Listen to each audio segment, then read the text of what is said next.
بسم الله الرحمن الرحيم. الحمد لله والصلاة والسلام على رسول الله وعلى آله وصحبه وسلم. إن شاء الله في الدرس ده هنكون مع بعض في جولة سريعة في برنامج الجولد ويف. برنامج الجولد ويف من البرامج المهمة جدا اللي ساعدتني أنا شخصيا في مجال التعليق الصوتي. ليه؟ لأنه برنامج بيساعدك إنك تسجل الصوت بمنتهى السهولة ومنتهى البساطة وتعمل التعديلات اللي أنت عايز تعملها عليه بمنتهى السهولة ومنتهى البساطة. فهاخدكم النهاردة في جولة سريعة في برنامج الجولد ويف، وإن شاء الله سبحانه وتعالى كل اللي حابب يبدأ مجال التعليق الصوتي يقدر يراسلني ويقول لي هو واصل لحد فين، ونمشي مع بعض الخطوات عشان يبدأ يحترف في هذا المجال بإذن الله سبحانه وتعالى. طيب خلينا نقول على حاجة. أنا دلوقتي فتحت برنامج الجولد ويف وهقول لكم بعد شوية إزاي أصلا ممكن نسطب البرنامج ده ونجيبه منين والكلام ده كله، لكن هو خلينا دلوقتي نشتغل على البرنامج نفسه. فبرنامج الجولد ويف زي ما احنا شايفين قدامنا كده، أنا هعتبر إن ده ما كانش موجود، فهبدأ أدوس هنا على نيو، وهنا في النيو بختار الاعدادات بتاعت ملف الصوت اللي انا محتاجها. فهنا هل انا عايز ستيريو ولا مونو، دي هنبقى نتعرف لها بعد كده. وهنا السامبلنج ريت بتاعتي يعني خليها 48000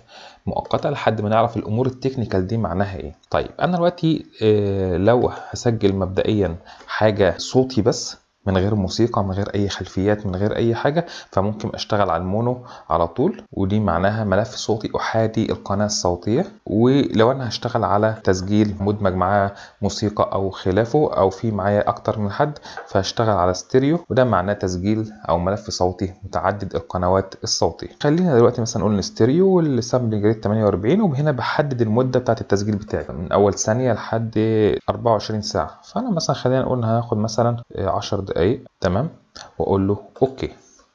طيب ده دلوقتي الملف بتاعي، او ده مكان العمل او منطقة العمل اللي هبدأ اشتغل عليها. عندي هنا لوحة التحكم على اليمين، هي دي اللي ببدأ من خلالها ادوس على الزرار الاحمر اللي هنا ده وابدأ اسجل. بسم الله الرحمن الرحيم، الحمد لله والصلاة والسلام على رسول الله، وابدأ اسجل الفقرة اللي عايز اسجلها. وبلاحظ بقى الترددات بتاعت صوتي يعني صعودا وهبوطا، وببدأ اسجل التسجيل بتاعي. خلصت بدوس على ستوب، وبقى عندي ده الملف الصوتي بتاعي اللي انا لسه مسجله حالا.